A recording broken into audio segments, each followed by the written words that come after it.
Good morning. How are you? It's been great, hasn't it?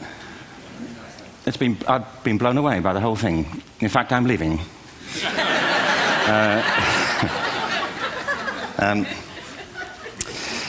There have been three themes, haven't there, running through the conference, which are relevant to what I want to talk about. One is the extraordinary evidence of human creativity in all of the presentations that we've had and in all the people here. Just the variety of it and the range of it. The second is that it's put us in a place where we have no idea what's going to happen in terms of the future. No idea how this may play out. I have an interest in education. Actually, what I find is everybody has an interest in education. Don't you? I find this very interesting. If you're at a dinner party and you say you work in education, actually, you're not often at dinner parties, frankly. If you work in education, you're not asked, and you're never asked back, curiously. That's I think that strikes me. But if you are, and you say to somebody, they say, "What do you do?" and you say, "You work in education," you can see the blood run from their face. They think, "Oh my God, why me?" It's my one night out all week. But if you ask people about their education, they pin you to the wall. Because it's one of those things that goes deep with people. Am I right? Like religion and money and other things. So I have a big interest in education, and I think we all do. We have a huge vested interest in it, partly because it's education that's meant to take us into this future that we can't grasp. If you think of it, children starting school this year will be retiring in 2065. Nobody has a clue, despite all the expertise that's been on parade for the past 4 days, what the world will look like in 5 years' time. And yet we're meant to be educating them for it. So the unpredictability, I think, is extraordinary. And the third part of this is that we've all agreed, nonetheless, on the really extraordinary capacities that children have, their capacities for innovation. I mean, Serena last night was a marvel, wasn't she? Just seeing what she could do. And she's exceptional, but I think she's not, so to speak, exceptional in the whole of childhood. What you have there is a person of extraordinary dedication who found a talent. And my contention is all kids have tremendous talents, and we squander them pretty ruthlessly. So I want to talk about education, and I want to talk about creativity. My contention is that creativity now is as important in education as literacy, and we should treat it with the same status. Thank you.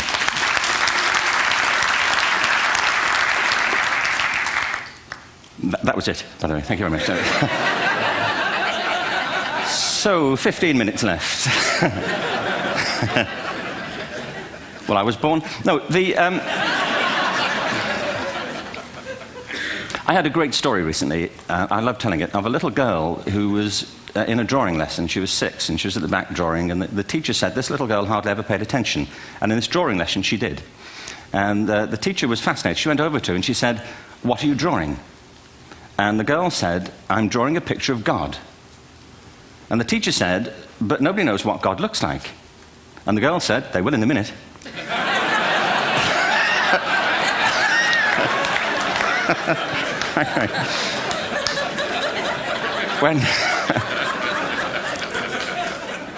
When my son was 4 in England, actually he was 4 everywhere, to be honest. I mean, if we're being strict about it, wherever he went, he was 4 that year. But he was in the Nativity play. Do you remember the story? No, it's big. It's a big story. Mel Gibson did the sequel. You may have seen it. I don't know. It was Nativity 2. But James got the part of Joseph, which we were thrilled about. We consider this to be one of the lead parts. We had the place crammed full of agents and T-shirts. James Robinson is Joseph. He didn't have to speak, but do you know the bit where the 3 kings come in? They come in bearing gifts, and they bring gold, frankincense, and myrrh. This really happened. We're sitting there, and they, I think, just went out of sequence.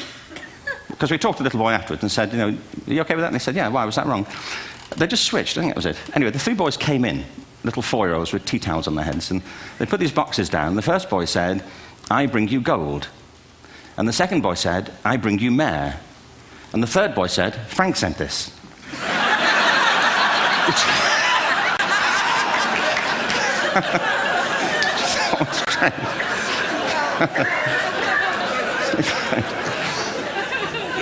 What these things have in common, you see, is that kids will take a chance. You know, if they don't know, they'll have a go. Am I right? They're not frightened of being wrong. Now, I don't mean to say that being wrong is the same thing as being creative. What we do know is, if you're not prepared to be wrong, you'll never come up with anything original. If you're not prepared to be wrong. And by the time they get to be adults, most kids have lost that capacity. They have become frightened of being wrong. And we run our companies this, by the way. We stigmatize mistakes. And we're now running national education systems where mistakes are the worst thing you can make. And the result is that we are educating people out of their creative capacities. Picasso once said this. He said that all children are born artists. The problem is to remain an artist as we grow up. I believe this passionately, that we don't grow into creativity, we grow out of it. Or rather, we get educated out of it. So why is this? I lived in Stratford-on-Avon until about 5 years ago. In fact, we moved from Stratford to Los Angeles. So you can imagine what a seamless transition, this was from LA. Actually, we lived in a place called Snitterfield, just outside Stratford, which is where Shakespeare's father was born. Are you struck by a new thought? I was. You don't think of Shakespeare having a father, do you? Do you? Because you don't think of Shakespeare being a child, do you? Shakespeare being 7. I never thought of it. I mean, he was 7 at some point. He was in somebody's English class, wasn't he? Do you understand? Really? How annoying would that be?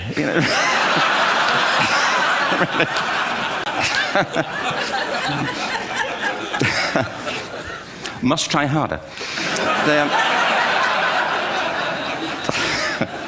Being sent to bed by his dad, to Shakespeare. Go to bed now, to William Shakespeare, and put the pencil down, and stop speaking like that. It's confusing everybody.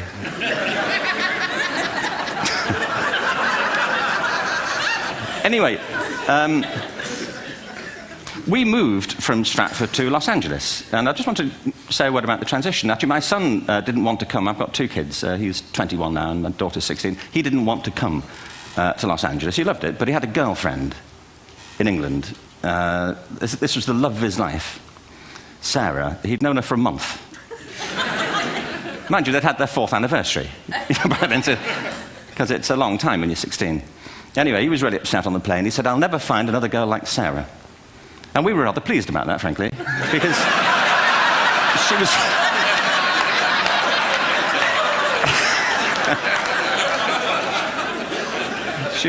she was the main reason we were leaving the country.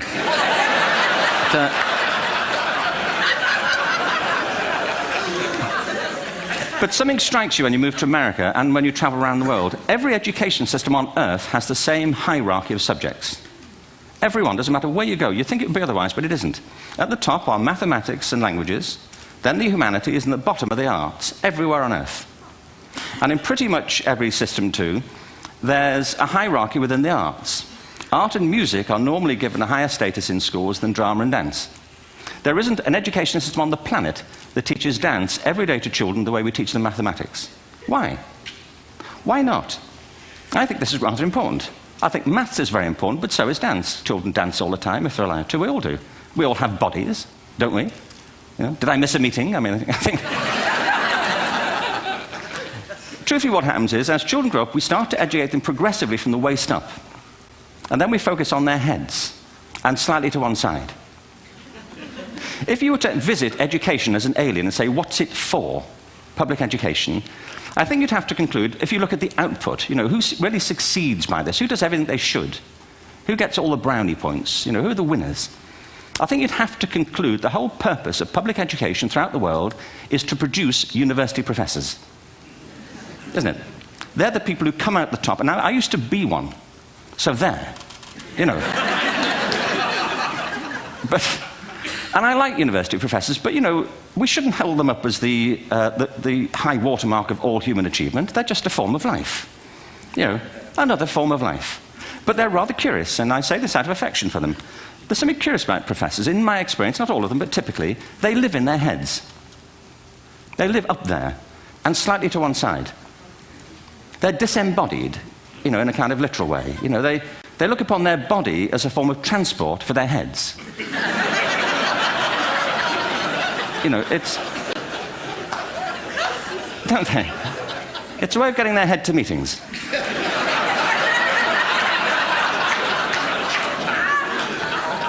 If you want real evidence of out-of-body experiences, by the way, get yourself along to a residential conference for senior academics and pop into the discotheque on the final night. And there you will see it. Grown men and women writhing uncontrollably off the beat, waiting to it ends so they can go home and write a paper about it. Now, our education system is predicated on the idea of academic ability. And there's a reason. The whole system was invented around the world. There were no public systems of education really before the 19th century. They all came into being to meet the needs of industrialism. So the hierarchy is rooted on two ideas. Number one, that the most useful subjects for work are at the top. So you were probably steered benignly away from things at school when you were a kid, things you liked, on the grounds you would never get a job doing that. Is that right? Don't do music, you're not going to be a musician. Don't do art, you won't be an artist. Benign advice, now profoundly mistaken. The whole world is engulfed in a revolution. And the second is academic ability, which has really come to dominate our view of intelligence because the universities designed the system in their image. If you think of it, the whole system of public education around the world is a protracted process of university entrance. And the consequence is that many highly talented, brilliant, creative people think they're not, because the thing they were good at school wasn't valued or was actually stigmatized. And I think we can't afford to go on that way. In the next 30 years, according to UNESCO, more people worldwide will be graduating through education than since the beginning of history. More people. And it's the combination of all the things we've talked about, technology and its transformational effect on work, and demography and the huge explosion in population. Suddenly, degrees aren't worth anything. Isn't that true? When I was a student, if you had a degree, you had a job. If you didn't have a job, it's because you didn't want one. And I didn't want one, frankly. So, but now, kids with degrees are often heading home to carry on playing video games. Because you need an MA, where the previous job required a BA, and now you need a PhD for the other. It's a process of academic inflation, and it indicates the whole structure of education is shifting beneath our feet. We need to radically rethink our view of intelligence. We know three things about intelligence. One, it's diverse. We think about the world in all the ways that we experience it. We think visually, we think in sound, we think kinesthetically, we think in abstract terms, we think in movement. Secondly, intelligence is dynamic. If you look at the interactions of a human brain, as we heard yesterday from a number of presentations, intelligence is wonderfully interactive. The brain isn't divided into compartments. In fact, creativity, which I define as the process of having original ideas that have value, more often than not, comes about through the interaction of different disciplinary ways of seeing things.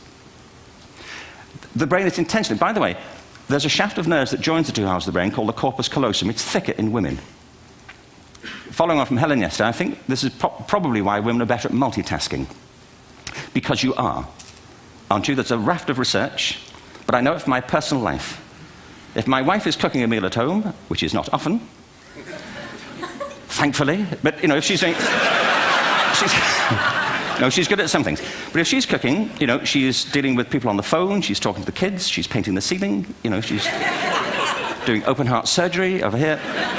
If I'm cooking, the door is shut, the kids are out, the phone's on the hook. If she comes in, I get annoyed. I say, Terry, please, I'm trying to fry an egg in here.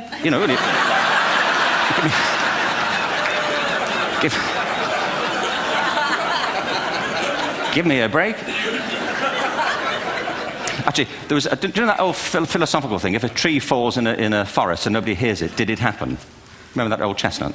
I saw a great T-shirt recently which said, if a man speaks his mind in a forest and no woman hears him, is he still wrong?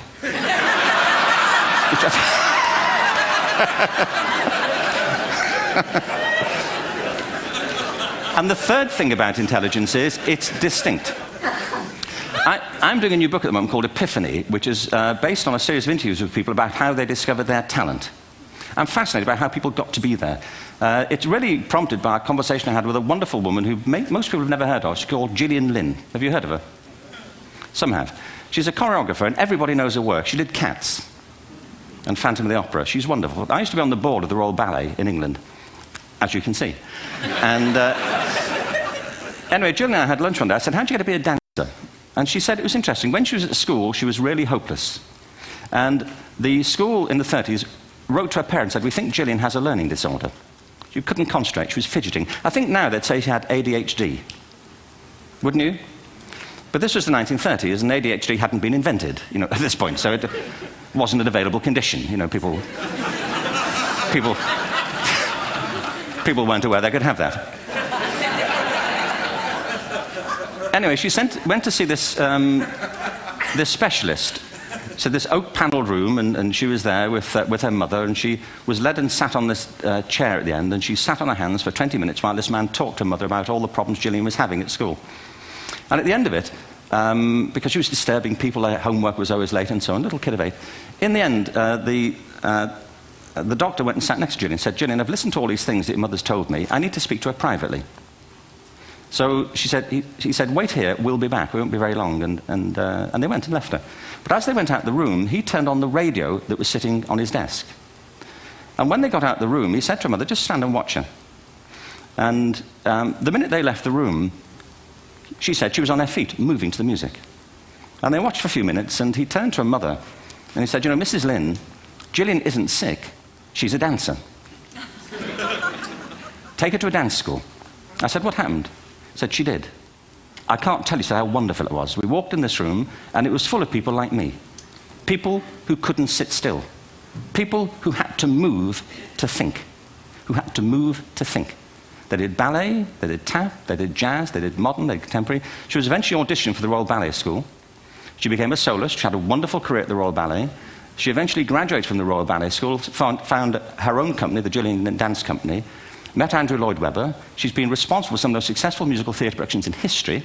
She's given pleasure to millions, and she's a multi-millionaire. Somebody else might have put her on medication and told her to calm down. Now, I think...